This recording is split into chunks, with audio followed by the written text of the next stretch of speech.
ഫിർഔനിനെ കൊണ്ട് അവിശ്വസിക്കുന്നതാകുന്ന പാവപ്പെട്ടതാകുന്ന മുസ്ലിമീങ്ങളെ അവൻ കടന്നു പിടിക്കുകയാണ്. അവരെ കൊണ്ടുവന്ന് മരുപ്പച്ചയിലേക്ക് കടക്കുകയാണ്, മരുഭൂമിയിലേക്ക് കടത്തുകയാണ്. പരിപൂർണമായി വസ്ത്രമഴിച്ചെടുക്കുകയാണ്, ചുട്ടുപഴുത്ത മണലാരുണ്യത്തിലേക്ക് കടത്തുകയാണ്. അവരെ വേദനിപ്പിക്കുകയാണ്. ശരീരമാസകലം പൊള്ളലേറ്റതാകുന്ന അവരെ വീണ്ടും അതാ പച്ച മരപ്പലകയുടെ മുകളിലേക്ക് കടത്തുകയാണ്. തല മുതൽ കാലിന്റെ നഖം വരെ ആണി കൊണ്ട് അടിക്കുകയാണ്. വഫിർഔന ദിൽ ഔതാദ്.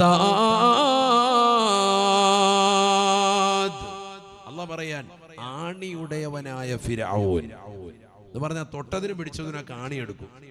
ആരെങ്കിലും എതിര് പറഞ്ഞാൽ വേഗം അങ്ങോട്ട് കൊന്നുകളയാൻ പറയൊന്നുമില്ല. കൊന്നുകളഞ്ഞാൽ അപ്പൊ തന്നെ എന്ത് ചെയ്യുക, റോഴ് പോവാണല്ലോ, ഇഞ്ചിഞ്ചായിട്ട് കൊല്ലാണ്. ഒരാളെ കൊണ്ടുവന്നിട്ട് മരുഭൂമിയിൽ കൊണ്ടുവന്ന് ആദ്യം കടത്തും തുണിയില്ലാതെ. അപ്പൊ ആ ചുട്ടു പഴുത്തിട്ട് മേലാകെ പൊള്ളി ഹറാബായിട്ടുണ്ടാവും. എന്നിട്ട് അവിടുന്ന് പിന്നെ കൂടെ എടുത്തിട്ട് നേരെ കൊണ്ടുവന്ന് പലകയുടെ പുറത്തോട്ട് കടത്തും. കടത്തിയിട്ട് എന്ത് ചെയ്യാൻ, കൈയുടെ വിരലുകൾ ഇങ്ങനെ ഓരോ വിരലിന്റെ ഭാഗത്ത് ഇങ്ങനെ ആണി അടിച്ചടിച്ചടിച്ചടിച്ചടി ഇങ്ങനെ കൊണ്ടുപോകും. ഇവിടുന്ന് ഇങ്ങനെ അടിക്കും, തലക്കടിക്കും, ഇവിടുന്ന് ഇങ്ങനെ അടിക്കും, നെഞ്ചത്തെല്ലാം അടിക്കും. വലിയ ആണികളാണ്. അല്ല നമ്മൾ കാണുന്ന മറ്റേ ചെറിയ സ്കൂട്ടർ, ചെറിയ സാധനമൊന്നും അല്ല. വലിയ ആണി, ഓരോ ഏത് പാർട്സിന് പറ്റിയതാണോ അതിന് പറ്റിയ സൈസ് വലിയ ആണി കൊണ്ടുവന്ന് അടിച്ചടിച്ച് കയറ്റുകയാണ്. അതിനവന് കിങ്കരന്മാർ റെഡിയാണ്. കാരണം പട്ടാളത്തെ മുഴുവനും അടക്കി ഭരിക്കാൻ അവന്റെ മുകളിലേക്ക് ഇനി ഒരാളുമില്ല, എല്ലാവരെയും അടക്കി ഭരിച്ച് നിലകൊള്ളാൻ. ഖുർആൻ പറയുന്നു ഫിർഔനദിൽ ഔതാദ്, ആണിയുടയവനാകുന്ന ഫിർഔനായിരുന്നു അവൻ. പറയാൻ ഒരുപാടുണ്ട് അവന്റെ കുരുത്തക്കേടുകൾ.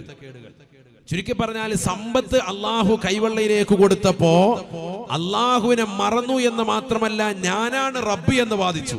അവിടെയാണ് വിഷയം. ഞാൻ അഹങ്കരിച്ച് വലിയ ആളായിട്ട് നടക്കല്ല. സമ്പത്ത് കൂടുമ്പോൾ സ്വാഭാവികമായി അഹങ്കാരം വരും. അങ്ങനെയാണല്ലോ. പണ്ട് പള്ളിക്കകത്ത് മണ്ണൻകുഴി പള്ളിക്കകത്തിരുന്ന് ദിക്ർ ചൊല്ലി ഉസ്താദിനോട് ദിക്റും വാങ്ങിയിട്ട് സലാത്തും ചൊല്ലി നടന്നതാകുന്ന മനുഷ്യൻ ഒരു സുപ്രഭാതത്തിൽ വലിയതാകുന്ന ധനികനായപ്പോ അള്ളാഹയെ മറന്നുകൊണ്ട് ജീവിക്കുന്ന ആളുകൾ നമ്മുടെ സമൂഹത്തിൽ ധാരാളം ഇല്ലേ? പിന്നെ പള്ളിയില്ല, പള്ളിക്കാരില്ല, മാസവരിയില്ല, മദ്രസയ്ക്ക് വരുമാനമില്ല, ഒരു കാര്യത്തിന് ഹാജിയാരില്ല. ഹാജിയാരുടെ വീട്ടിലേക്ക് ചെല്ലുമ്പോൾ ഹാജിയാർ ഓടിക്കാൻ അള്ളാഹു മുളക്കാക്കുമാറാവട്ടെ. പണം കൂടുമ്പോ അഹങ്കാരിയായി മാറും. ഞാൻ വലിയ സംഭവമാണ്, എന്റെ കാൽച്ചുവട്ടിലാണ് എന്തൊക്കെ ഓടുന്നത് എന്നൊരു തോന്നല് വരും. അത് തന്നെയാണ് ഫിർഔനും വന്നത്. കാൽച്ചുവട്ടി കൂടെ നൈൽ നദി ഓടുന്നതായിട്ട് തോന്നി. അല്ലാഹു നമ്മളെ കാക്കുമാറാവട്ടെ. അതുകൊണ്ട് പണക്കാരനാകാൻ ശ്രമിക്കരുത് എന്നാണ് ഖുർആൻ പറഞ്ഞത്. അതുകൊണ്ട് എന്ത് പറ്റി? പരിശുദ്ധമായ ഖുർആനിലൂടെ അല്ലാഹു പറയുകയാണ്, അന റബ്ബുകുമൽ അലാ, ഞാനാണ് ഉന്നതനായ റബ്ബ് എന്ന് വാദിച്ചുകൊണ്ട് നിലകൊണ്ടതാകുന്ന ഫിർഔൻ ഫഅഖദഹുല്ലാഹു നകാലൽ ആഖിറതി വൽ ഊലാ, ഫഅഖദഹുല്ലാഹു നകാലൽ ആഖിറതി വൽ ഊലാ. വരുന്നതാകുന്ന ജനവിഭാഗങ്ങൾക്കും കഴിഞ്ഞുപോയ ജനകോടികൾക്കും മാതൃക എന്നോണം അല്ലാഹു സുബ്ഹാനഹു വ തആല വീട്ടിലുള്ള എലികളെ കൊണ്ടുവന്ന് വെള്ളത്തിൽ മുക്കിക്കൊല്ലുന്നത് പോലെ, വീട്ടുകാരെ മുക്കിക്കൊല്ലുന്നത് പോലെ അല്ലാഹു സുബ്ഹാനഹു വ തആല കൊണ്ടുവന്നവനെ ചെങ്കടലിൽ മുക്കിക്കൊന്നില്ലയോ? ഫിർഔനെ അല്ലാഹു കൊന്നുകളയുകയാണ്. വെള്ളത്തിൽ എലിക്കുഞ്ഞിനെ കൊന്നുകളയുന്നത് പോലെ നിന്യമായി നിസാരമായി അല്ലാഹു സുബ്ഹാനഹു വ തആല കൊന്നുകളഞ്ഞു എന്ന് മാത്രമല്ല, കാലം അവന്റെ ബോഡിയെ ഇന്നും അല്ലാഹു സൂക്ഷിക്കുകയാണ്. ഈജിപ്തിൽ നിങ്ങൾ പോയി നോക്കണേ, അവിടെ മ്യൂസിയത്തിൽ അവന്റെ ശരീരം വ്യക്തമായി കാണാൻ സാധിക്കുകയാണ്. ജനകോടികൾ വന്നുകൊണ്ട് ടിക്കറ്റ് എടുത്തുകൊണ്ട് അകത്തളത്തിൽ കയറിയിട്ട് മ്യൂസിയത്തിൽ കിടക്കുന്ന ആ ഫിർഔനിന്റെ ശരീരം ഒന്ന് കാണുകയാണ്. ഈ വിനീതനം പലവട്ടം കണ്ടുപോയിട്ടുണ്ട്. നമുക്കൊന്ന് കാണണം. എന്തിനു വേണ്ടിയിട്ടാണ്? ആദരവായ റസൂലുള്ളാഹി സ്വല്ലല്ലാഹു അലൈഹി വസല്ലമ തങ്ങൾ പറയുകയാണ്, മൂസാ നബി അലൈഹി സ്വലാമിനെ കൊണ്ട് അവിശ്വസിച്ചതാകുന്ന ഫിർഔൻ ഒരു സാദാസീത വ്യക്തിയല്ല, അഹങ്കാരിയായി ധിക്കാരിയായി നടന്നു എന്ന് മാത്രമല്ല, പണത്തിന്റെ പളവളപ്പിൽ വിരാജിച്ചുകൊണ്ട് നടന്നു എന്ന് മാത്രമല്ല, ഞാനാണ് റബ്ബി എന്ന് വാദിച്ചുകൊണ്ട് നിലകൊണ്ടവനാണ്, ഞാനാണ് രക്ഷിതാവ്, ഈ ലോകം മുഴുവനും നടക്കുന്നത് എന്നിലൂടെയാണ് എന്ന് അഹന്ത വെക്കാനുള്ള കാരണം പണത്തിന്റെ പളവളപ്പിൽ വിരാജിച്ചതിന്റെ കാരണമാണ്. ലോകം മുഴുവനും മാതൃകയാക്കാൻ വേണ്ടി ഫഅഖദഹുല്ലാഹു നകാലൽ ആഖിറതി വൽ ഊലാ. വരാനിരിക്കുന്ന ജനകോടികൾക്കും കഴിഞ്ഞുപോയ ജനസഹസ്രങ്ങൾക്കും വലിയ പാഠമായിട്ട് അള്ളാഹു അവന്റെ ശരീരത്തെ സൂക്ഷിക്കുകയാണ്. ഇന്നും നിങ്ങൾക്ക് പോയി നോക്കിയാൽ അവൻ കടക്കുന്ന കടപ്പ് വ്യക്തമായി കാണാൻ പറ്റുന്നതാണ്. എന്തിനാണ് പ്രിയപ്പെട്ട മുസ്ലിമേ മുസ്ലിമത്തെ അള്ളാഹു ഈ രീതിയിൽ ഒരു പരീക്ഷണം അവന് നൽകിയത്? സമ്പത്ത് കൊണ്ട് പടച്ച റബ്ബിനെ മറന്നതിന്റെ കാരണമാണ്, അഹങ്കാരിയായി ജീവിച്ചതിന്റെ കാരണം കൊണ്ടാണ്. സമ്പത്തുണ്ടാകുന്നതിൽ തെറ്റില്ല, പക്ഷെ അള്ളാഹയെ മറന്ന് ജീവിക്കും, അതാണ് അപകടം. അള്ളാഹു നമ്മളെ കാക്കുമാറാവട്ടെ. അങ്ങനെയാണ് കാശ് വന്ന ആളുകളുടെ ഒക്കെ അവസ്ഥ തന്നെയാണ്. ഖാറൂനിനെ കുറിച്ച് അല്ലാഹു പറയുകയാണ്, ഖാറൂൻ ലോകം കണ്ട ധനികരുടെ പട്ടികയിൽ ഒന്നാമത്തെ വ്യക്തിയല്ലേ ഖാറൂൻ എന്ന് നബി മുഹമ്മദ് മുസ്തഫ. ആരാണ് ഖാറൂൻ? ഖാറൂനിന് നൽകിയ സമ്പത്ത് പോലെ ലോകത്തൊരു മനുഷ്യനും അല്ലാഹു നൽകിയിട്ടില്ല. നീ മനസ്സിലാക്കിയതുപോലെ കേരളത്തിലെ ഏറ്റവും വലിയ ധനാഢ്യനായ എം.എ. യൂസുഫ് അലിയെ പോലെ എനിക്കൊന്നാകണമെന്നുള്ള അടങ്ങാത്ത ആഗ്രഹത്തിൽ രാപകലും പാടത്തും പറമ്പത്തും പട്ടിണി കിടന്നുകൊണ്ട് പണിയെടുക്കുന്ന, പ്രവാസ ലോകത്ത് എല്ലാം മുറുകെ പണിയെടുക്കുന്ന പ്രിയപ്പെട്ട സഹോദര, ഒരിക്കലും നിനക്ക് അത്തരത്തിലുള്ള തരത്തിലേക്ക് എത്താൻ സാധിക്കില്ലെങ്കിലും നിന്റെ ജീവിതത്തിൽ വലിയതാകുന്ന താല്പര്യവും അതിനുവേണ്ടിയുള്ള പരിശ്രമവും നീ നടത്തുന്നുണ്ട് എങ്കിൽ അറിയണേ പ്രിയപ്പെട്ട മുസ്ലിമേ മുസ്ലിമത്തെ, സ്വന്തം ഭർത്താവിനെ കൊണ്ട് എല്ലാം മുറുകെ പണിയെടുപ്പിക്കുന്ന മണ്ണും കുടിയിലുള്ള പ്രിയപ്പെട്ട സഹോദരി, നീ പഠിച്ചു വെക്കേണ്ട പാഠമാണ്. ആരാണ് ഖാറൂൻ? ലോകം കണ്ട ഏറ്റവും വലിയ ധനികനായിരുന്നു എന്ന് നബി മുഹമ്മദ് മുസ്തഫ. ആരാണ് ഖാറൂൻ? 72 ഒട്ടകങ്ങൾക്ക് വഹിക്കാൻ മാത്രമുള്ള നിധി കുംഭാരങ്ങളുടെ താക്കോൽ കൂട്ടമുണ്ടായിരുന്നു ഖാറൂൻ എന്ന ലോകം കണ്ട ഏറ്റവും വലിയ മുതലാളിക്കെന്ന് വിശുദ്ധമായ ഖുർആൻ. മനസ്സിലാക്കണം, 72 ഒട്ടകങ്ങൾക്ക് വഹിക്കാൻ മാത്രമുള്ള നിധി കുംഭാരങ്ങളുടെ താക്കോൽ കൂട്ടം. താക്കോല് എത്ര ഒട്ടകങ്ങൾ വഹിക്കും? 72 ഒട്ടകം. ഒരൊട്ടകം എന്ന് പറഞ്ഞാൽ 2 നാഷണൽ പെർമിറ്റ്, 2 വണ്ടി ലോറി നമ്മൾ പറയത്തില്ല, വലിയ ലോറികൾ രാത്രി പോകുന്നവരായിട്ടില്ല, വലിയ ലോറി. അങ്ങനത്തെ വലിയ ലോറിക്കുള്ളതാകുന്ന 2 ലോറിയുടെ വെയിറ്റ് വരെ ഒട്ടകം വലിച്ചുകൊണ്ട് പോകും. ഒട്ടകത്തിനൊന്നും വിഷയമൊന്നുമല്ല. അപ്പൊ 72 ഒട്ടകങ്ങൾക്ക് വഹിക്കാൻ മാത്രമുള്ള നിധികളല്ല, സ്വർണവും വെള്ളിയുമല്ല, രത്നങ്ങളും പവിഴങ്ങളും ഒക്കെ സൂക്ഷിച്ചു വെച്ചിട്ടുള്ളതാകുന്ന അതിൻ്റെതാകുന്ന താക്കോൽ കൂട്ടം തന്നെ 72 ഒട്ടകങ്ങൾക്ക് വഹിക്കാൻ മാത്രം ഉണ്ടായിരുന്നു. ഖുർആൻ വ്യാഖ്യാതാക്കൾ പറയാണ്. സുബ്ഹാനല്ലാഹ്. അപ്പൊ എത്രയാണ് പൈസ അവന്റെ, എത്രയാണ് കാശ്? ഇവിടെ ആകെ 10 ലക്ഷം രൂപയും ഉണ്ട്, ലോകം കണ്ട ജാടയും. അല്ലാഹു നമ്മളെ കാക്കുമാറാവട്ടെ. നമ്മുടെയൊക്കെ അവസ്ഥ അതാണ്.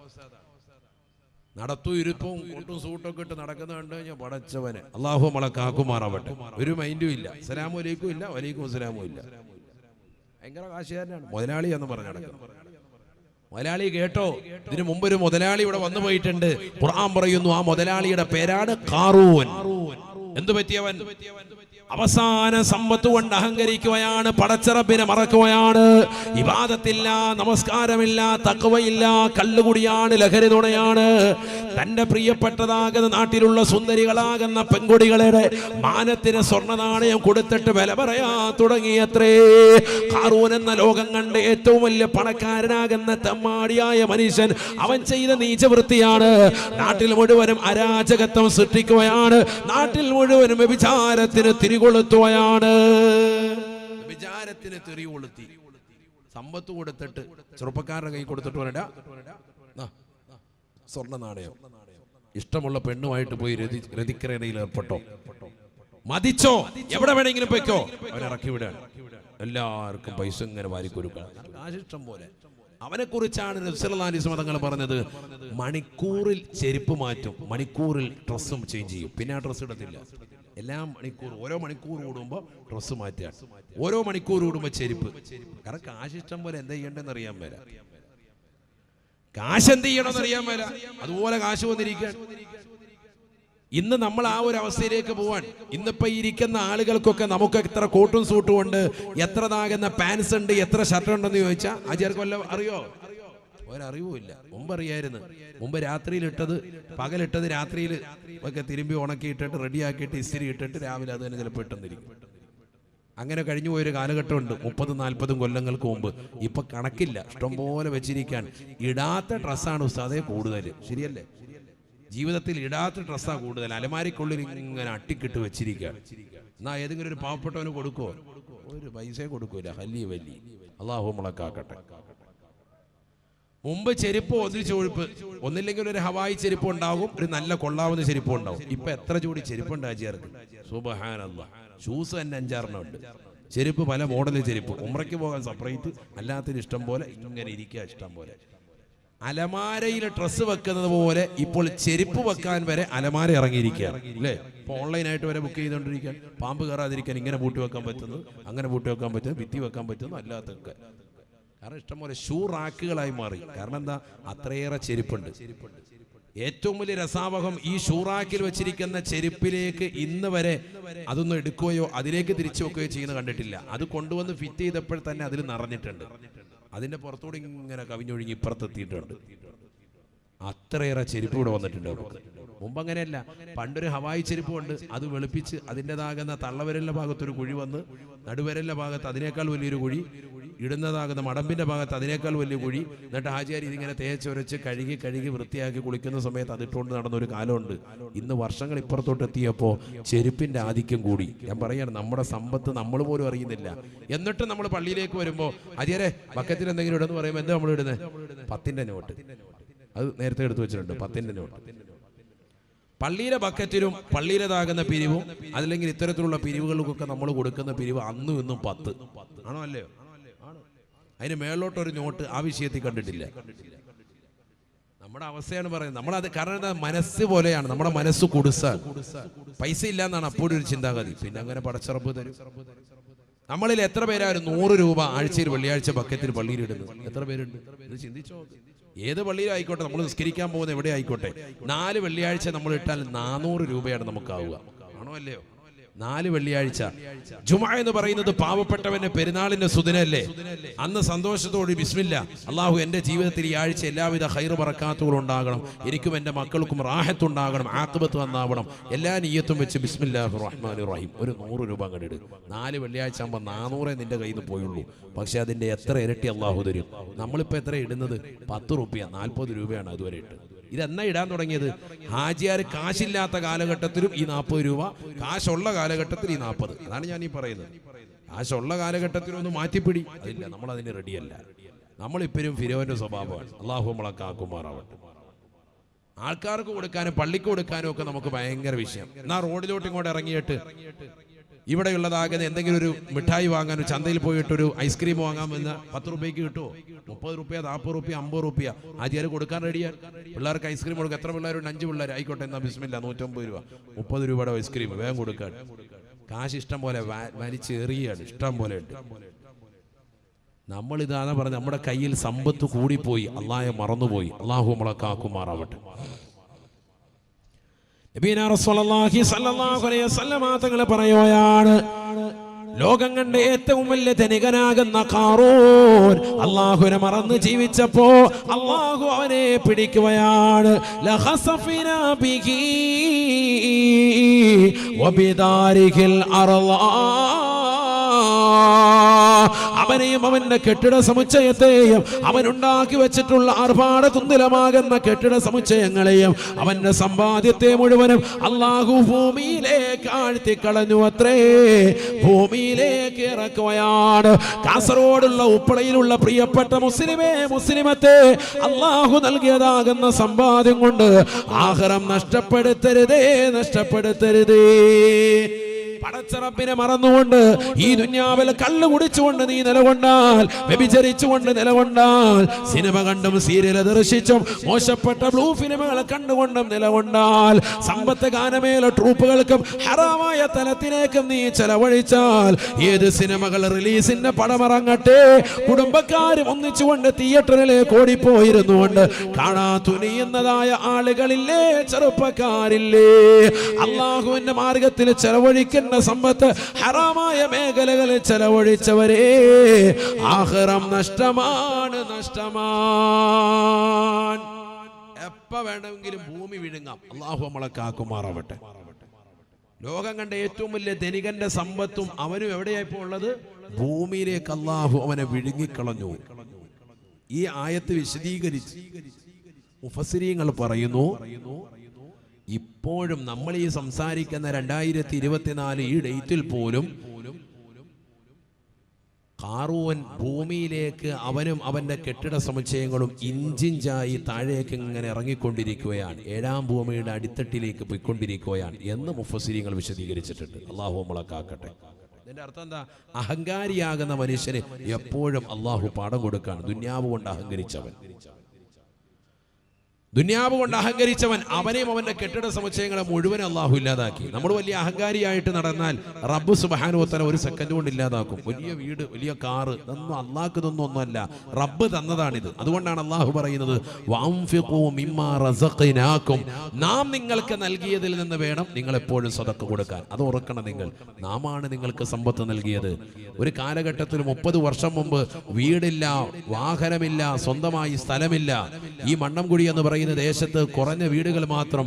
ഇവിടേക്ക് വന്ന് വാസം പടച്ചറബ് നിനക്ക് ഏൽപ്പിക്കുകയും ഇവിടെ സംവിധാനങ്ങൾ ഒരുക്കുകയും വീടായി, സ്ഥലമായി, ഭൂമിയായി, മക്കളായി, കുടുംബമായി, നല്ലൊരു വാഹനമായി, നല്ലൊരു ജീവിത പശ്ചാത്തലമായി, നല്ലൊരു ജോലിയായി അള്ളാഹു നിനക്ക് സംവിധാനിക്കുകയും ചെയ്തിട്ടുണ്ടെങ്കിൽ അള്ളാഹുവിന് നന്ദി പ്രകാശിപ്പിച്ച് മുന്നോട്ട് പോകാനാണ്.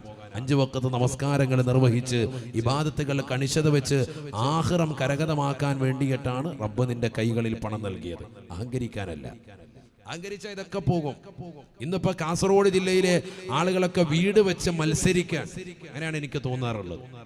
ഒരാൾ വീട് വെച്ചു, അതൊരു 5000 സ്ക്വയർ ഫീറ്റ് തന്നെയാണെങ്കിൽ അയൽവാസി അങ്ങനെ വെച്ചത് കാണുമ്പോൾ ഇവനെ ഇളക്കം തട്ടി, ഇവന്റെ പെണ്ണുങ്ങളും പിന്നെ കൂടിയാലോചന തുടങ്ങാണ്, മുഷാവറ അവിടെ നടത്തുകയാണ്. അത് കഴിയുമ്പോൾ അത് 6000 സ്ക്വയർ ഫീറ്റ് ആയി മാറി ഇവരുടേത്. വീട് ഉള്ളത് പൊളിച്ചു പണിയാൻ. എന്നാൽ വീട്ടിൽ എത്ര പേരുണ്ട്? അവനും അവന്റെ ഭാര്യയും 2 മക്കളും. അവർക്ക് വേണ്ടിയിട്ട് 7000 സ്ക്വയർ ഫീറ്റിന്റെ വില വെക്കാൻ, അല്ലെങ്കിൽ 5000-ന്റെ 2000-ന്റെ 3000-ന്റെ സ്ക്വയർ ഫീറ്റ് ഉള്ളതാകുന്ന വീട് വീണ്ടും മോടി പിടിപ്പിക്കാൻ തേക്കിൻ്റെതാകുന്ന വർക്ക് നടക്കുകയാണ്. അതിനുള്ളിൽ മാർബിൾ എല്ലാം ഉണ്ടായിരുന്ന മുഴുവൻ പൊട്ടിച്ചിട്ട് വീണ്ടും ഇടുക. എന്താണ് ഈ കാണിക്കുന്നത്? സമ്പത്തിന്റെ അഹങ്കാരം മനുഷ്യൻ ഇങ്ങനെ കാണിക്കുമോ? ധൂർത്തും ദുർവ്വയം നടത്തുവാണോ? നാളെ ആഖിറത്തിൽ ഇത് ഹിസാബില്ലേ? പടച്ചറബിന്റെ ദർബാറിൽ ഇത് ചോദ്യം ചെയ്യപ്പെടൂലേ? ഇതൊക്കെ നിസാരമായിട്ട് നിങ്ങൾ കാണുകയാണോ? ആഖിറത്തിൽ ഇതൊക്കെ വലിയ ശിക്ഷയാണ്. പിശാചിന്റെ സഹോദരങ്ങളാണ് ഇത്തരത്തിൽ ധൂർത്ത് നടത്തുന്നവരെന്ന് വിശുദ്ധമായ ഖുർആൻ. അള്ളാഹു നമ്മളെ കാക്കുമാറാവട്ടെ. സദഖ എല്ലാവരും ഇട്. നോക്കട്ടെ 10 രൂപ ഇടുന്നവരുണ്ടോ? അള്ളാഹു ബറക്കത്ത് ചൊരിയട്ടെ. ഫ്രണ്ടിൽ ഇരിക്കുന്നവരാരും 10 ഇടത്തില്ലേ? അള്ളാഹു നമ്മളെ സാലിഹ്യങ്ങൾ ചേർക്കട്ടെ. കുറെ ഇരിക്കുന്നവർ പതുക്കെ ബക്കറ്റ് ഇങ്ങനെ അകത്തോട്ടും കിട്ടെ, കൈ അകത്തോട്ട് വയ്ക്കുള്ളൂ. അള്ളാഹു നമ്മളെ സാലിഹ്യങ്ങൾ ചേർക്കുമാറാവട്ടെ. നിങ്ങളിൽ ഉള്ളതിട്ടോളി. അള്ളാഹു ബറക്കത്ത് ചൊരിയട്ടെ. ഞാനാരെയും നിർബന്ധിക്കില്ല. നിങ്ങളിൽ ആരാണ് ധനികൻ, ആരാണ് ഫക്കീർ, ആരാണ് മിസ്കീൻ എന്ന് അള്ളാഹു ആലം. നമ്മുടെ കൈകളിൽ ഉള്ളത് കൊടുക്കിൻ. അള്ളാഹു ബറക്കത്ത് ചൊരിയട്ടെ. ഒരു 100 രൂപ ഇട്ടതുകൊണ്ട് നമുക്ക് ഒരു കുറവും വരൂല. ആഖിറത്തിൽ വലിയ അത് കൂലിയായി മാറും. അള്ളാഹു സ്വീകരിക്കുമാറാവട്ടെ. നല്ല നിയ്യത്തിൽ ഇൻഷാ അല്ലാഹ് ഇട്. അള്ളാഹു സ്വീകരിക്കട്ടെ. സുർലരീഹൽ മുസ്തഫ വാസിദ് ഇഖാമ തംബിഹി സുർത ഹമീം സാവിയൻ അൻ ഖൽബിക സിൽസാല സാൽ ലാ ഇലാഹ ഇല്ലല്ലാഹു ലാ ഇലാഹ ഇല്ലല്ലാഹു മുഹമ്മദു റസൂലുള്ളാഹ്. അല്ലാഹു ഞങ്ങളുടെ സദഖകൾ നീ സ്വീകരിക്കണേ അല്ലാഹ്. എന്ത് ലക്ഷ്യത്തിലാണോ ഈ സദഖ നൽകുന്നത്? ആഖിറത്തിലേക്ക് ഉപകാരമുള്ളതാക്കണേ അല്ലാഹ്. ആ ലക്ഷ്യങ്ങളെ പരിപൂർണമായി പൂവണിക്കണേ അല്ലാഹ്. അപകടങ്ങളെ തൊട്ട് ദുരിതങ്ങളെ തൊട്ട് കാവൽ നൽകണേ അല്ലാഹ്. പരലോക ജീവിതത്തിൽ സന്തോഷവും റാഹത്തും നൽകണേ അല്ലാഹ്. വിഷമങ്ങളെല്ലാം നീക്കണേ അല്ലാഹ്. റാഹത്തായ ജീവിതം സാധ്യമാക്കണേ അല്ലാഹ്. കടബാധ്യതകളിൽ നിന്ന് സംരക്ഷണം നൽകണേ അല്ലാഹ്. ഉള്ള കടങ്ങൾ വീട്ടാനുള്ള മാർഗങ്ങൾ തുറസാക്കണേ അല്ലാഹ്. ഒരുപാട് ഉദ്ദേശ ലക്ഷ്യങ്ങൾ ഞങ്ങൾക്കുണ്ട്. ഈ മജ്‌ലിസിൽ തന്നെ പങ്കെടുക്കുന്നത് മുറാദുകൾ ഹാസിലാകാനാണ്. ഞങ്ങളുടെ സദുദ്ദേശങ്ങൾ പൂർത്തീകരിക്കണേ അല്ലാഹ്. ഇവിടെ അടക്കം ചെയ്യപ്പെട്ടിട്ടുള്ള സയ്യിദത്ത് മുത്തുബീബി റളിയല്ലാഹു അൻഹാ മഹദി അവരുടെ ദറജ ഉയർത്തണേ അല്ലാഹ്. അവരുടെ പൊരുത്തം ഞങ്ങൾക്ക് നൽകണേ അല്ലാഹ്. അവരുടെ മദദിലായി ഹിഫ്ളിലായി ഹിമായത്തിലായി ഞങ്ങളുടെ ജീവിതം വഴി നടത്തണേ അല്ലാ. അവരുടെ തണലിലായി മരണവും സാധ്യമാക്കണേ അല്ലാ. ഏതെല്ലാം ലക്ഷ്യങ്ങൾ ഞങ്ങളുടെ മനസ്സിലുണ്ടോ ആ മുറാദുകൾ മുഴുവൻ ഹാസിലാക്കി തരണേ അല്ലാ. ആഖിബത്ത് നന്നാക്കി നൽകണേ അല്ലാ. അല്ലാഹു നമ്മുടെ സദഖകളെ സ്വീകരിക്കട്ടെ. അല്ലാഹു സ്വീകരിക്കുമാറാവട്ടെ. അപ്പൊ സമ്പത്ത് കൂടുക അതിന്റെ ആവശ്യമില്ല. സമ്പത്ത് ഒനിയാവാതിരിക്കാൻ വേണ്ടിയിട്ടാണ് നമ്മുടെ ജീവിതം വേണ്ടത്. എന്ന് പറഞ്ഞാൽ വലിയ ധനാഢ്യനാകണ്ടെന്നർത്ഥം. കാര്യങ്ങൾ നടന്നു പോയാൽ മതി. അതാരാ കാര്യങ്ങൾ നടന്നു പോകുന്ന വ്യക്തി? മിസ്കീനാണ്. ഫഖീർ, മിസ്കീന് രണ്ട് തസ്തികയുണ്ട്. അത് രണ്ടും രണ്ട് തന്നെയാണ്. ഇന്നമസ്സദഖാതു ലിൽഫുഖറാഇ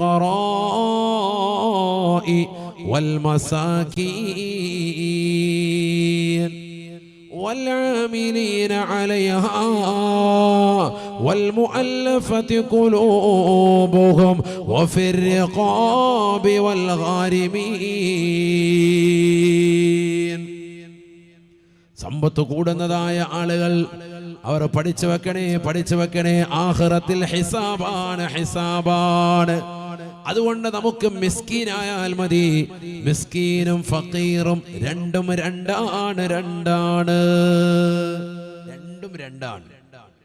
ഫഖീർ എന്ന് പറഞ്ഞാൽ തീർത്തും ദരിദ്രനായ വ്യക്തി. ശരിക്കും ശ്രദ്ധിക്കണേ. ഞാൻ ഒരുപാടൊന്നും നീട്ടിപ്പോവില്ല. ഒരു അരമണിക്കൂർ ഇരിക്കൂല. എല്ലാവരും ഇരിക്കൂല ഇൻഷാ അല്ലാഹ്. ഇരിക്കുന്നുള്ളവരുന്ന് കൈ ഉയർത്തിക്കാൻ നോക്കട്ടെ. അല്ലാഹു ബറക്കത്ത് ചൊരിയട്ടെ. ശരിക്കും ശ്രദ്ധിക്കുക, നല്ലതുപോലെ ശ്രദ്ധിക്കുക. ദരിദ്രൻ, ഫഖീർ, ഒന്നുമില്ലാത്തവൻ, കയ്യിൽ നയാ പൈസ ഇല്ലാത്തവൻ, അടുത്ത നേരത്തെ ആഹാരത്തിന് വേണ്ടി പ്രയാസപ്പെടുന്നവൻ, അവനാണ് ഫഖീർ, ദരിദ്രൻ. മിസ്കീൻ അങ്ങനെയല്ല. കാര്യങ്ങൾ നടന്നു പോകുന്നുണ്ട്, ബാങ്ക് ബാലൻസ് ഒന്നും ഇല്ല, ഒരുപാട് നീക്കിരിപ്പൊന്നും ഇല്ല എന്നർത്ഥം. അതല്ലേ കൂടുതലുള്ള ആളുകൾ അല്ലേ? അങ്ങനെയുള്ള ആളുകളൊന്ന് കൈയുയർത്തിക്കാം. മിസ്കീന്മാരുടെ കൂട്ടത്തിലുള്ളവർ മതി. ബാക്കിയെല്ലാം കൊനിയാൻ തോന്നുന്നു. പണക്കാരായ ആളുകളൊന്ന് കൈയുയർത്തിക്കാം. എത്ര പേരുണ്ടോ നോക്കട്ടെ. പിരിയോയിക്കൊന്ന് പേടിച്ചിട്ടായിരിക്കും. അള്ളാഹു നമ്മളെ സാലിഹ്യങ്ങളെ ചേർക്കട്ടെ. അള്ളാഹു സാലിഹ്യങ്ങളെ ചേർക്കട്ടെ. മിസ്കീന്മാര് ഇത്രേ ഉള്ളോ? കുറച്ചുപേരേ ഉള്ളൂ. അപ്പൊ ബാക്കിയൊക്കെ അത് ഫക്കീറാണോ? ഫക്കീർ, മിസ്കീന്മാര്, ഇടത്തരക്കാരാണ് ചോദിച്ചത്. ഇപ്പൊ കൈയുടെ എണ്ണം കൂടിയിട്ടുണ്ട്. അള്ളാഹു ബർക്കത്ത് ചെയ്യട്ടെ. ഫക്കീർ ആകണ്ട, നമ്മൾ ഏതായാലും മതി, മിസ്കീനായാൽ മതി. വനിയുമാകണ്ട, ഏതായാലും മതി, മിസ്കീനായാൽ മതി. ഇടത്തരക്കാരിൽ പോവാ, അതാണ് ഏറ്റവും ഖൈർ. അള്ളാഹു തൗഫീഖ് നൽകട്ടെ. കാരണം ഞാൻ നേരത്തെ പറഞ്ഞു, വനിയായാൽ ആഖിറത്തിലെ ഹിസാബ് വലിയ ബുദ്ധിമുട്ടാണ്. അള്ളാഹു നമ്മളെ കാക്കട്ടെ. വർഷങ്ങളോളം കാത്തു നിൽക്കേണ്ടി വരും വിചാരണയ്ക്ക് വേണ്ടി തന്നെ. മഹ്ശറയിൽ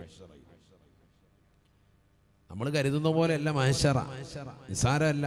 അവിടെ നമ്മൾ എന്തും കൊടുത്ത് രക്ഷപ്പെടാൻ നിൽക്കും. എന്തും കൊടുക്കും. സ്വന്തം മക്കളെ വേണമെങ്കിലും കൊടുക്കാം, അള്ളാഹുവിനോട് പറയും. കാരണം മഹ്ശറ ഇങ്ങനെ നേരിട്ട് കാണുകയാണ്. കത്തിച്ചൊലിക്കുന്ന സൂര്യനെ തലയ്ക്ക് മീതെ കൊണ്ടുവന്ന് നിർത്തിയിരിക്കാൻ 3000 വർഷം നിരന്തരമായി കത്തിക്കപ്പെട്ടതാകുന്ന നരകത്തെ അല്ലാഹു സുബ്ഹാനഹു വ തആല മുന്നിൽ നിർത്തിയിട്ട് വിചാരണ ചെയ്യുന്ന വേളയാണ്. എന്തും കൊടുക്കാൻ സന്നദ്ധനാകും. എന്തും തരാം, എന്നെ ഒന്ന് രക്ഷപ്പെടുത്തിയാൽ മതി, ഈ നരകത്തിൽ നിന്ന് എന്നെ ഒന്ന് രക്ഷപ്പെടുത്തണം. അവൻ പറയുന്ന രംഗം അതാണ്. വലാ യസ്അലു ഹമീമുൻ ഹമീമാ, വലാ യസ്അലു ഹമീമുൻ ഹമീമാ. ഒരു കൂട്ടുകാരനും നിനക്ക് തുണ വരാത്ത സ്ഥലമാണ് മഹ്ശറ എന്ന് വിശുദ്ധമായ ഖുർആൻ. ഒരു ചങ്ക് ബ്രോയും അങ്ങോട്ട് വരൂല. ഇവിടെ ദുനിയാവിലുണ്ടാകും ഒരുപാട് കൂട്ടുകാർ. എന്തു വന്നാലും ഓടി വരുന്നവൻ, ഏത് പാതിരാത്രിയിൽ നീ ഫോൺ വിളിച്ചാലും ഓടി വരുന്നവൻ, നിന്റെ ഏറ്റവും വലിയ സുഹൃത്ത്, നിനക്ക് ഏറ്റവും വലിയ വഴികാട്ടി, നിന്റെ ഏറ്റവും വലിയ സഹായി, നിനക്ക് പൈസ തന്ന് സഹായിക്കുന്നവൻ, നിന്റെ ദീനിയായ എല്ലാ കാര്യങ്ങളും ഒക്കെ ശ്രദ്ധിക്കുന്നവൻ, നിനക്ക് ഈ ദുനിയാവിൽ ഏതെല്ലാം കാര്യങ്ങൾ വേണോ അതൊക്കെ ചെയ്തു തരുന്ന നിന്റെ ചങ്ക് ബ്രോ, നിന്റെ കൂട്ടുകാർ, നിന്റെ കൂട്ടുകാരി, ഒരാളും നിനക്ക് തുണ വരൂല. മഹ്ശറ എന്ന് പറഞ്ഞാൽ അതാണ്. ഒരാള് മറ്റൊരാളുടെ പാപഭാരങ്ങൾ ഏറ്റെടുക്കാത്ത സ്ഥലമാണ് മഹ്ശറ. മഹ്ശറ യൗമ യഫിറുൽ മർഉ മിൻ അഖീഹി വഉമ്മിഹി വഅബീഹി വസാഹിബതിഹി വബനീഹി. ലികുല്ലി ഇംരിഇൻ മിൻഹും യൗമഇദിൻ ശഅ്നുൻ യുഗ്നീ. സ്വന്തം മാതാപിതാക്കൾ നിന്ന്, മക്കളിൽ നിന്ന്, കുടുംബത്തിൽ നിന്ന്, സഹോദരനിൽ നിന്ന്, സഹോദരിമാരിൽ നിന്ന് ഓടുന്ന സ്ഥലമാണ്. വല്ലാതെ ഭീതിതമാകുന്ന രംഗമാണ്. യുബസ്സറൂനഹും, പരിശുദ്ധമായ ഖുർആനിലൂടെ അല്ലാഹു ഉറപ്പെടുത്തുകയാണ്, ഈ ദുനിയാവിൽ നിന്നെ വഴിപിഴപ്പിച്ചതായ സർവ്വജനങ്ങളെയും അല്ലാഹു നാളെ മഹ്ശറയിൽ നിന്നെ കൺമുന്നിൽ കാണിച്ചു തരുകയാണ്. നിന്നെ സിഗരറ്റ് വലിക്കാൻ പഠിപ്പിച്ചവനാണ്, നിന്നെ ഇതാ തിയേറ്ററിലേക്ക് കൊണ്ടുപോയവനാണ്, നിന്നെ ഇതാ ആദ്യമായി ഇന്ന സീരിയൽ കാണടി എന്ന് പറഞ്ഞ് നിന്നെ നിർബന്ധിച്ചവളാണ്, നിന്നെ മോശപ്പെട്ടതാകുന്ന തലത്തിലേക്ക് ബ്ലൂ ഫിലിമുകൾ കാണാൻ നിന്നെ നിർബന്ധിച്ചതാകുന്ന കൂട്ടുകാരനാണ്, രാത്രിയുടെ യാമങ്ങളിൽ മോശപ്പെട്ട തലത്തിലേക്ക് കണ്ണുനട്ടിരിക്കാൻ നിന്നെ പ്രേരിപ്പിച്ചവനാണ്, നിന്നെ എല്ലാ അശ്ലീലതയിലേക്കും കൊണ്ടുപോയവനാണ്, സിനിമാ തിയേറ്ററിലേക്ക് കൂട്ടിയവനാണ്, ബീവറേജിന്റെ മുന്നിൽ ക്യൂ നിൽക്കാൻ കൊണ്ടുപോയവനാണ്. യുബസ്സറൂനഹും, ഈ ദുനിയാവിൽ നിന്നെ ഏതെല്ലാം നിലയിൽ വഴിപിഴപ്പിച്ചവരുണ്ടോ അവരെയെല്ലാം അല്ലാഹു നാളെ മഹ്ശറയിൽ നിന്റെ കൺമുന്നിൽ കാണിക്കുകയാണ്. യവദ്ദുൽ മുജ്രിമു ലൗ യഫ്തദി മിൻ അദാബി യൗമിഇദിൻ ബിബനീ وصاحبته وأخيه وفصيلته التي تؤويه ومن في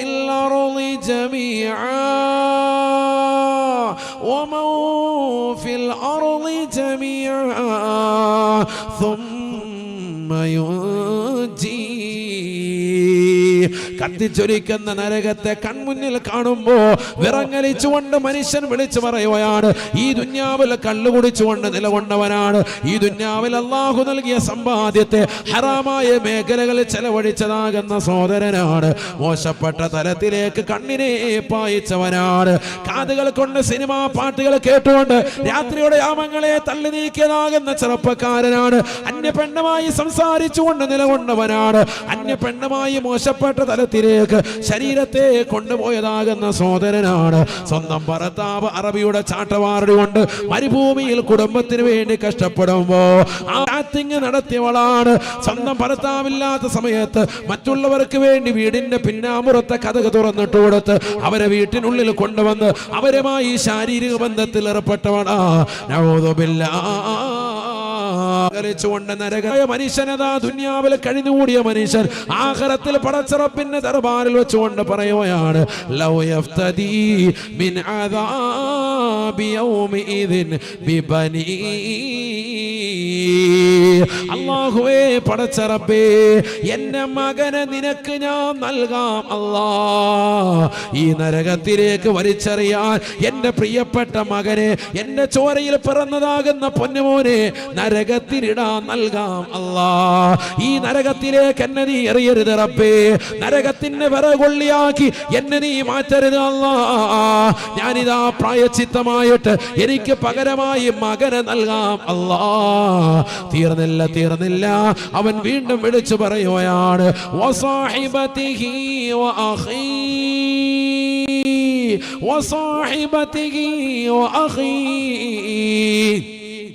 എന്റെ പ്രിയപ്പെട്ടതാകുന്ന ഭാര്യ ഇന്നലെ വരെ തൊട്ടൊരുമി അടക്കം പറഞ്ഞുകൊണ്ട് മുത്തം കൊടുത്ത് എന്നോടൊപ്പം ചേർന്ന് കിടന്ന എന്റെ പ്രിയപ്പെട്ട ഭാര്യയെ നിനക്ക് ഞാൻ നൽകാം അല്ലാ, ഈ നരകത്തിലേക്ക് വലിച്ചെറിയാൻ 3000 വർഷം നിരന്തരമായി കത്തിക്കപ്പെട്ട് അതികഠിനമാകുന്ന ചൂടിനാൽ നിലകൊള്ളുന്നതായ കറുകറുത്തതാകുന്ന ഈ നരകത്തിന്റെ ഉള്ളിലേക്ക് എന്റെ പ്രിയപ്പെട്ട ഭാര്യയെ നീ ഇട്ടുകൊള്ളുക അല്ലാ, എന്നെ നരകത്തിലേക്ക് പ്രവേശിപ്പിക്കല്ല അല്ലാ. എന്റെ പ്രിയപ്പെട്ട കൂടപ്പറപ്പുകളെ നിനക്ക് ഞാൻ നൽകാം അല്ലാ, എന്നെ ഈ നരകത്തിലേക്ക് കടത്തരുത് റബ്ബേ. അള്ളാന്റെ പള്ളിയും മറന്നുകൊണ്ട് നമസ്കരിക്കാതെ കറങ്ങി നടന്നതായ യുവാക്കളില്ലേ, ഹയ്യാല സ്വലാ ഹയ്യാലൽ ഫലാഹ്, നമസ്കാരത്തിലേക്ക് വരൂ, വിജയത്തിലേക്ക് വരൂ എന്ന് പള്ളിയുടെ മിനാരങ്ങളിൽ നിന്ന് ശ്രവണസുന്ദരമായ ബാങ്കുലുകൾ വന്നപ്പോ ആ ബാങ്കുവിളിക്ക് ഉത്തരം കൊടുക്കാതെ അടിച്ചു പൊളിച്ചുകൊണ്ട് നടന്നതാകുന്ന മനുഷ്യനാണ് ഇന്നിതാ നരകത്തെ കൺമുന്നിൽ കാണുമ്പോ വിറങ്ങലിച്ചുകൊണ്ട് പറയുകയാണ്, അല്ലാഹുവേ പടച്ചറപ്പേ, എനിക്ക് തെറ്റുപറ്റിപ്പോയി അല്ലാ, നീ മാഫുവ ചെയ്യണേ അല്ലാ, നീ പൊറുക്കണേ അല്ലാ, എന്റെ മകനെ എനിക്ക് പകരമായി നരകത്തിലിടൂ, എന്റെ ഭാര്യയെ ഇടൂ, എന്റെ പ്രിയപ്പെട്ട മാതാപിതാക്കളെ ഇടൂ. ലോകത്താരെ വേണമെങ്കിലും നീ പറഞ്ഞാൽ അവർക്ക് പണം കൊടുക്കാതെ അഹങ്കരിച്ചുകൊണ്ട് നടന്നതാകുന്ന അഹങ്കാരികളില്ലേ? സ്വന്തം മക്കളെ പോലെ കാണേണ്ടതാകുന്ന പാവപ്പെട്ട യതീമക്കൾ നിന്റെ വീട്ടുമുറ്റത്ത് വന്നുകൊണ്ട് ശ്രീധരമെന്ന മഹാവ്യത്തിന്റെ പേരിൽ കണ്ണീര് കുടിക്കുന്നതല്ലേ? പണത്തിന്റെ പളവളപ്പിൽ വിരാജിച്ചവരല്ലേ? വീടിൽ ഓട്ടോമാറ്റിക് ഗേറ്റ് സംഘടിപ്പിച്ചുകൊണ്ട് ഒരാൾ തന്റെ വീട്ടിനുള്ളിലേക്ക് കടന്നു വരരുത് എന്ന് പറഞ്ഞ് ഒരു യാചകരെ പോലും വീട്ടിനുള്ളിലേക്ക് കടത്താതെ അഹങ്കാരത്തിന്റെ കൊടുകുത്തി വാഴ്ത്തുന്നതായ ജീവിതം നയിച്ചവനല്ലയോ? വലിയതാകുന്ന കെട്ടിടങ്ങൾ പണിതുകൊണ്ട് കാസർഗോഡുള്ളതാകുന്ന ജനങ്ങളെ മുഴുവനും പേടിപ്പിക്കുന്ന തലത്തിൽ വലിയതാകുന്ന പണക്കാരായി ജീവിപ്പിച്ചവനല്ലേ? ഈ ദുനിയാവ് മുഴുവനും എന്റെ കൈവെള്ളയിലാണെന്ന് പറഞ്ഞ് അഹങ്കരിച്ചുകൊണ്ട് നിലകൊണ്ടവനല്ലേ? പ്രവാസികളാകുന്ന സഹോദരങ്ങൾക്കിടയിൽ പോലും എനിക്ക് വലിയ മാർക്കറ്റാണെന്ന് പറഞ്ഞുകൊണ്ട് അഹങ്കരിച്ചുകൊണ്ട് നിലകൊണ്ടതായ മനുഷ്യനല്ലേ? അള്ളാന്റെ പള്ളിയെ വെറുത്ത, പരിശുദ്ധമായ ദീനുമായി ബന്ധമില്ലാത്ത, നമസ്കാരമില്ലാത്ത, തഖ്വയില്ലാത്ത നീ നാളെ മഹ്ശറയിൽ വന്നുകൊണ്ട് പറയുന്നതായ രംഗമാണ്, അല്ലാഹുവേ എന്നെ നീ നരകത്തിലിടരുത് അല്ലാ. ഈ സമയത്ത് അല്ലാഹു മലക്കുകൾ മുഖേന പറയുകയാണ്, കല്ലാ ഇന്നഹാ ലളാ, വേണ്ടടാ വേണ്ടടാ, 60-70 വയസ്സ് നിനക്ക് ഞാൻ നൽകിയില്ലയോ? അവലം നുഅമ്മിറുക്കും മാ യതദക്കറു ഫീഹി മൻ തദക്കർ വജാഅകുമുൻ നദീർ. 60-70 വയസ്സ് നിനക്ക് ഞാൻ നൽകിയില്ലയോ? നിനക്ക് നല്ല ആരോഗ്യം നാം നൽകിയില്ലയോ? നിനക്ക് മുന്നറിയിപ്പുകാരായി നിന്റെ നാട്ടിൽ മദ്രസകളിലും നിന്റെ നാട്ടിൽ പള്ളികളിലും നിന്റെ നാട്ടിൽ പരിശുദ്ധമാക്കപ്പെട്ട മതവിജ്ഞാന വേദിയിലും വെച്ചുകൊണ്ട് ആലിമീങ്ങളെ കുറിച്ച്, നരകത്തെ കുറിച്ച് ആലിമീങ്ങളെ കൊണ്ട് മുന്നറിയിപ്പ് നൽകിയില്ലയോ? മഹ്ശറയെ കുറിച്ച് മുന്നറിയിപ്പ് നൽകിയില്ലയോ? പണം കൊണ്ട് അഹങ്കരിക്കണ്ട എന്ന് വ്യക്തമായി നിനക്ക് മുന്നറിയിപ്പ് നൽകിയില്ലയോ? വജാഅകുമുൻ നദീർ. അവരുടെ വാക്കുകൾ മുഖവിലേക്ക് എടുക്കാതെ ഒരു കാതിലൂടെ കേട്ട് മറുകാതിലൂടെ കടത്തിവിട്ടവനല്ലേ? ഇന്നിതാ ഇന്നഹാ ലളാ, ആ കാണുന്നത് ലളാ എന്ന നരകമാണ്. നിന്നെ അതാ നരകം മാടി വിളിക്കുകയാണ്. നസാഅതൽ ലിശവാ. ഈ ദുനിയാവിൽ അറബിക്ക് ഫുഡ് കഴിക്കാൻ വേണ്ടി വിവിധങ്ങളാകുന്ന ഹോട്ടലിലേക്ക് പോയിട്ടുള്ളതാകുന്ന പ്രിയപ്പെട്ട സഹോദരാ സഹോദരി, അറബിക്ക് ഫുഡ് എവിടെയാണ് കിട്ടുന്നത്? അതന്വേഷിച്ചുകൊണ്ട് അതിനുവേണ്ടി ഇറങ്ങിത്തിരിക്കുന്നതായ സഹോദരാ, ഏതെല്ലാം ഹോട്ടലുകൾ പോയിരുന്നു കൊണ്ട് ശവായ കഴിച്ചിട്ടുള്ളതാകുന്ന മുഅ്മിനീങ്ങളുണ്ടോ? ശവായ എന്ന പദം ലോകത്താദ്യമായി പറഞ്ഞത് അല്ലാഹുവാണ്, അല്ലാഹുവാണ്. നസാഅതൽ ലിശവാ, നസാഅതൽ ലിശവാ. ലളാ എന്ന നരകത്തിൽ അല്ലാഹു കൊടുക്കുന്ന ശിക്ഷയാണ്. നരകത്തെ പരാമർശിക്കുന്ന സ്ഥലത്ത് അല്ലാഹു പറയുന്നു, ഒരു വ്യക്തിയുടേതാകുന്ന തല അവന്റെ മൂർധാവിൽ പിടിച്ച് അല്ലാഹു കൊണ്ടുവന്ന് ചുട്ടെടുക്കുന്നതായ നരകമാണ് ലളാ എന്ന നരകമെന്ന് വിശുദ്ധമായ ഖുർആൻ. തദ്ഉ മൻ അദ്ബറ വതവല്ലാ, പറകോട്ട് മാറിപ്പോയവനെ, ഖുർആൻ കേൾക്കാതെ പറകോട്ട് പോയവനെ, വാളിന്റെ മജ്‌ലിസിൽ വരാതെ വീടിന്റെ കത്തലങ്ങൾ ഉറങ്ങി തീർത്തതാകുന്ന ചെറുപ്പക്കാരാ സഹോദരാ, ദീനിയായ മജ്‌ലിസുകളിലേക്ക് വരാതെ ആത്മീയതയിൽ നിന്ന് പുറകോട്ട് മാറി ചിന്തിച്ചതായ വ്യക്തിയെ നിന്നെ ഇതാ നരകം മാടി വിളിക്കുകയാണ്, മാടി വിളിക്കുകയാണ്. ജഹീം എന്നുള്ളത് ഒരു നരകത്തിന്റെ പേരാണ്, ജഹന്നം എന്നുള്ളത് ഒരു നരകത്തിന്റെ പേരാണ്, ഹാവിയ എന്നുള്ളത് ഒരു നരകത്തിന്റെ പേരാണ്. ഹുത്തമ എന്നുള്ളത് ഒരു നരകത്തിന്റെ പേരാണ്. ഇതാ നരകത്തെ കുറിച്ച് അല്ലാഹു പരിചയപ്പെടുത്തുകയാണ്. ലള എന്ന നരകമാണ്, നരകമാണ്. ഇതാർക്കുള്ളതെന്നറിയുമോ? സമ്പത്ത് ഒരുമിച്ച് കൂട്ടിയിട്ട് പാവങ്ങളുടെ കണ്ണീരപ്പാതെ നിരാലംബര കവലംബമാകാതെ പിടിച്ചു വെച്ചുകൊണ്ട് സ്വന്തം തലയിനെ കിഴക്കീഴിൽ കൊണ്ടുവന്ന് സമ്പത്ത് അട്ടിക്കിറ്റ് വെച്ചതാകുന്ന സഹോദരങ്ങളില്ലേ, സമ്പത്ത് മറ്റൊരാൾക്ക് കൈമാറ്റം ചെയ്യാതെ, സകാത്ത് കൊടുക്കാതെ, സ്വതക്ക കൊടുക്കാതെ, അമ്പരചുംബികളായ മണിമേടുകൾ വെച്ചുകൊണ്ട് മാളിക സൗധങ്ങൾ പണിതുയർത്തിക്കൊണ്ട് ജീവിച്ചവരില്ലേ, അവരെയാണ് ലള എന്ന നരകം വിഴുങ്ങുന്നത്. നിന്റെ മൂർധാവ് പിടിച്ച് ചുട്ടെടുക്കുകയാണ്, പൊരിച്ചെടുക്കുകയാണ് ആ നരകം ചെയ്യുക എന്ന് വിശുദ്ധമായ ഖുർആൻ. അല്ലാഹു നമ്മളെ കാക്കുമാറാവട്ടെ. ഓരോ നരകത്തിനും ഓരോ ശൈലിയാണ്. ജഹന്നം എന്ന നരകം അതിന്റെ പ്രത്യേകത എന്താ?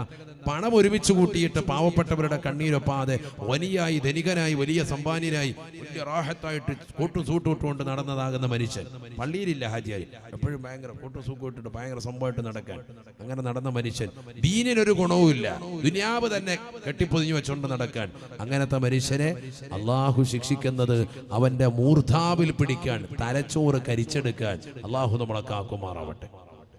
അതാണ് ശവായ, നരകത്തിലെ കോഴി കണ്ടിട്ട് നേർന്ന് കറങ്ങുന്നത്, അതേപോലെ കറക്കും. എന്താ കറക്കുന്നത്?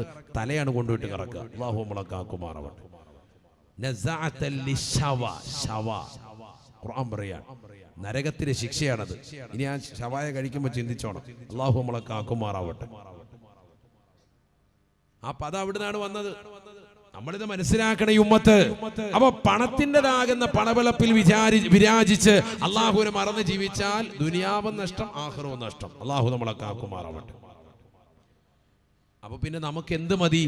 വലിയ ആവണ്ട, തൽക്കാലം ഏത് മതി? മിസ്കീൻ മതി. കാര്യങ്ങൾ നടന്നു പോയാൽ മതി. മിസ്കീൻ എന്ന് പറഞ്ഞാൽ ഒരുപാട് നീക്കിയിരിപ്പൊന്നുമില്ല, ബാങ്ക് ബാലൻസ് ഒന്നുമില്ല, അന്നുള്ള കാര്യങ്ങളൊക്കെ നടന്നു പോകും. അവനാണ് മിസ്കീൻ. അള്ളാഹു നമ്മൾ അക്കൂട്ടത്തിൽ ഉൾപ്പെടുത്തുമാറാവട്ടെ. ഫക്കീർ അങ്ങനെയല്ല. ഫക്കീർ എന്ന് പറഞ്ഞാൽ തീർത്തും ദരിദ്രനാണ്. ഒരു നയാ പൈസ പോലും കയ്യിലില്ല, അവനാണ് ഫക്കീർ. 5 പൈസ ഇല്ല എന്നർത്ഥം. എപ്പോഴും മറ്റൊരാളെ ആശ്രയിച്ച് നിൽക്കുക, ആളുകളുടെ മുന്നിൽ യാചിക്കാൻ മടിയില്ലാത്തവൻ, അവനാണ് ഫക്കീർ. ആളുകളോട് യാചിക്കും. ഒരാൾ അവിടെ പൈസ കൊടുക്കുന്നുണ്ടെന്ന് കണ്ടാൽ അയാൾ അത് പോയി വാങ്ങും, അവനാണ് ഫക്കീർ. മിസ്കീൻ അത് വാങ്ങൂല, കാരണം അഭിമാനശതം ഭയന്ന വ്യക്തിയാണ്. ആൾക്കാരുടെ മുന്നിൽ പോയി കൈ നീട്ടൂല, ഒരാളോട് ചോദിക്കൂല, 10 പൈസ താട്ടെ ചോദിക്കൂല. കുറെ കടം വാങ്ങുന്ന കൗമി നമ്മുടെ കൂട്ടത്തിൽ കൂടിയിട്ടുണ്ട്. ഇങ്ങനെ കടം വാങ്ങി കൂടുക. ആദ്യം ഒരു 500 രൂപ വാങ്ങും. ആചാരെ ഒരു 500 തരും. എന്തിനാ? അസറിന് തരാം. അപ്പൊ ബിസ്മില്ലാഹിർ റഹ്മാനിർ റഹീം കൊടുത്തേ. ളുഹർ ആവുമ്പോഴേ പൈസയും കൊണ്ട് തിരിച്ചു തരും. അപ്പൊ നമ്മൾ ഓർക്കും, നല്ല മനുഷ്യൻ, അസറിന് തരാന്നാണല്ലോ പറഞ്ഞത്, ളുഹറിനെ തന്ന് നല്ല പയ്യൻ. അടുത്ത ആഴ്ച ആകുമ്പോ ഹാജിയാരെ ഒരു 10,000 രൂപ തരും, അസറിന് തരാം. അപ്പൊ വീണ്ടും കൊടുക്കും. ഇല്ല, നേരത്തെ വന്ന പോലെ ളുഹറിന് കൊണ്ട് കിട്ടുമെന്ന് പറഞ്ഞു. മഷിയിട്ട് നോക്കിയിട്ട് ആചാര്യ കാണുന്നില്ല, ആചാര്യ മുങ്ങി. അല്ലാഹു നമ്മളെ കാക്കട്ടെ. ഇതാണ് സമൂഹത്തിൽ നിന്ന് നടക്കുന്നത്. ആണോ അല്ലേ? കടം കൊടുക്കുന്നതല്ല പ്രശ്നം, പിന്നെ ആ കൊടുത്തത് തിരിച്ചു വാങ്ങാൻ പോകുമ്പോൾ ഉള്ള സ്നേഹബന്ധം കൂടി പോവാൻ. നേരത്തെ നല്ല ബന്ധമായിരുന്നു, അസ്സലാമു അലൈക്കും എന്നെങ്കിലും പറയായിരുന്നു. ഇപ്പൊ തിരിഞ്ഞു നിൽക്കുക. അല്ലാഹു നമ്മളെ കാക്കട്ടെ. കണ്ടിട്ട് മൈൻഡ് ചെയ്യുന്നില്ല. വാട്സാപ്പിൽ അവൻ ഓൺലൈൻ ഉണ്ടെന്ന് കണ്ടപ്പോൾ ഉടനെ ഇവിടുന്ന് ഫോൺ അങ്ങോട്ട് മെസ്സേജ് വിടുകയാണ്. റെക്കോർഡിംഗ് ഇവിടെ നിന്ന് കാണുമ്പോൾ തന്നെ ഉടനെ പോകുമ്പോൾ ഓഫ്ലൈനിൽ പോകുമ്പോൾ മുങ്ങിയേക്കും. അവൻ്റെ മെസ്സേജ് വരുന്നുണ്ട്, ഹലാക്ക്, ഇനിയിപ്പോൾ പൈസ കൊടുക്കേണ്ടി വരും, വേഗം പോകും. അല്ലാഹു നമ്മളെ കാക്കട്ടെ. കടം വാങ്ങി കൂട്ടുക. ഇത് ആണുങ്ങളിലുമുണ്ട്, ഇപ്പോൾ പെണ്ണുങ്ങളിലുമുണ്ട്. ചെറിയ ചെറിയ കടങ്ങൾ ഇങ്ങനെ വാങ്ങുക. അയൽവക്കത്ത് നിന്ന് വാങ്ങുന്നത് എങ്ങനെയാ? അയൽവക്കത്തെ ഇച്ച അടുത്തുനിന്ന് വാങ്ങിച്ച ആരും അറിയണ്ട, പ്രത്യേകിച്ച് എൻ്റെ ഇക്ക അറിയണ്ട, ഒരു 500 വാങ്ങി തന്നെ. പിന്നെ അയാൾ ആരോട് പോയി പറയാനാ? പടച്ചവനോട് പറയാൻ. ഈ 500 രൂപ കൊടുത്തു കഴിഞ്ഞാൽ പെണ്ണുങ്ങൾക്ക് പൈസ കൊടുത്തത് എന്തിനാ? അത് പിന്നെ ഭർത്താവ് ചോദിക്കുമല്ലോ. അതുകൊണ്ട് പിന്നെ അല്ല ഉള്ള പൈസ മൊത്തം പോയി. പെണ്ണുങ്ങൾ വാങ്ങുന്നത് എങ്ങനെയാ? എൻ്റെ ഇച്ച അറിയാതെ ഇച്ച എന്ത് ചെയ്യാ? ഒരു 500 രൂപ ഇങ്ങ് തന്നേക്കാം. അപ്പൊ ആ ഇച്ച അറിയാതെ കൊടുത്തത് കഴിഞ്ഞ്. അള്ളാഹു പിന്നെ പിന്നെ ആരോട് പോയി പരാതി പറയും? സമൂഹത്തിൽ നടക്കുന്നതാണ്. കല്യാണത്തിന് പോകുമ്പോൾ ആഭരണങ്ങൾ കൈമാറി അണിയ. സ്വന്തം ആഭരണമല്ല ഇടുന്നത്, മറ്റൊരു തന്നെ ആഭരണം ഇട്ടുകൊണ്ട് പോവാ. വളയും മാലയൊക്കെ ഇട്ടുകൊണ്ട് പോവാ. ആരുടെ? അയൽവക്കത്തെ വീട്ടിലാണ് ഇട്ടുകൊണ്ട് പോയിട്ട് അവസാനം പിന്നെ ചോദിക്കുമ്പോൾ പറയാ ബാങ്കിൽ പണയത്തില്ല, പിന്നെ എടുത്തു തരാം. അള്ളാഹു നമ്മളെ കാക്കട്ടെ. ഇവിടെ കൊണ്ട് പണയവും വെച്ച് ഉള്ള സ്നേഹബന്ധം മുഴുവൻ പോവാൻ. കടം വാങ്ങി കൂട്ടരുത്, വളരെ ശ്രദ്ധിക്കണം. നമുക്ക് ഒരു പൈസ ഒരാളിൽ നിന്ന് വാങ്ങുകയാണെങ്കിൽ 5000 വാങ്ങുന്ന ഒരു വ്യക്തി തീർച്ചയായിട്ടും ആ 5000 കൊടുക്കാനുള്ള ഒരു സോഴ്സ് ഒരു മാസത്തിനുള്ളിൽ അല്ലെങ്കിൽ ഒരാഴ്ചക്കുള്ളിൽ കൊടുക്കുന്നതാകുന്ന സമയത്ത് കണ്ടെത്തുന്ന ഒരു സാഹചര്യം ഉണ്ടെങ്കിൽ മാത്രമേ 5000 വാങ്ങാവുള്ളൂ. ഇത് 5000 വാങ്ങാൻ ശേഷിയുള്ളവൻ 5000 കൊടുക്കാൻ ഒക്കെയാണ്. അവൻ എത്രയാ വാങ്ങുക? അവൻ 25000 വാങ്ങാൻ. അവൻ പിന്നെ ആകെ ഇടങ്ങേറായി. എന്നിട്ട് ഇങ്ങനെ റോളിംഗ് ആണ് ചിലര്. അവിടെ ഇട്ട് ഇവിടുന്ന് വാങ്ങി അങ്ങോട്ട് വെക്കും, അവിടുന്ന് വാങ്ങി ഇങ്ങോട്ട് വെക്കും, ഇവിടുന്ന് വാങ്ങി അങ്ങോട്ട് വെക്കും. ഇത് തന്നെ പരിപാടി. ഇതല്ല ഇപ്പൊ സമൂഹത്തിൽ നടക്കുന്നത്. ഉള്ള ബന്ധങ്ങൾ മുഴുവൻ പോവാ. അവസാനം പള്ളി വരാൻ കഴിയുന്നില്ല, സലാം പറയാൻ പറ്റുന്നില്ല, 10 പേരുടെ മുന്നിൽ വരാൻ പറ്റുന്നില്ല. കാരണം കടക്കാരനായി പോയി. അള്ളാഹു നമ്മളെ കാക്കുമാറാവട്ടെ. മറ്റൊരാളുടെ മുന്നിൽ കൈനീട്ടാതെ ജീവിക്കാൻ അള്ളാഹു നമുക്ക് തൗഫീഖ് നസീബാക്കുമാറാവട്ടെ. അതിനൊരു വഴിയുണ്ട്, അതാ ഇപ്പൊ പറയാൻ പോകുന്നു. മറ്റൊരാളുടെ മുന്നിൽ കൈനീട്ടാതെ നമ്മുടെ കാര്യങ്ങൾ നടന്നു പോകണം. വേണോ വേണ്ടയോ? അങ്ങനെ വേണമെന്നുള്ളവർ കൈ ഉയർത്തിക്കാൻ നോക്കട്ടെ. എത്ര പേരുണ്ട്? അല്ല, ഇപ്പൊ എല്ലാവരും ഉണ്ട്. നേരത്തെ ആരാ ഒനിയെന്ന് വെച്ചപ്പോ പൊക്കാത്ത കൗമ ഇപ്പൊ പൊക്കിയിട്ടുണ്ട്. അള്ളാഹു ബർക്കത്ത് ശരിയട്ടെ. അതെല്ലാവർക്കും വേണ്ട ഒരു സംഗതിയാണ്. ഒരാളുടെ മുന്നിൽ കൈനീട്ടാതെ നമുക്ക് ജീവിക്കണം. അള്ളാഹു തൗഫീഖ് നൽകട്ടെ. അതിനൊരൊറ്റ പണിയേ ഉള്ളൂ, നമുക്കൊക്കെ അറിയാവുന്ന പണിയാണ്. ഏതാണത്? 5 വഖത്ത് നമ്മൾ നിസ്കരിക്കണം, നമ്മുടെ കുടുംബത്തെ കൊണ്ട് നിസ്കരിപ്പിക്കണമെന്ന് വിശുദ്ധ ഖുർആൻ. അല്ലാഹു പറയാണ്.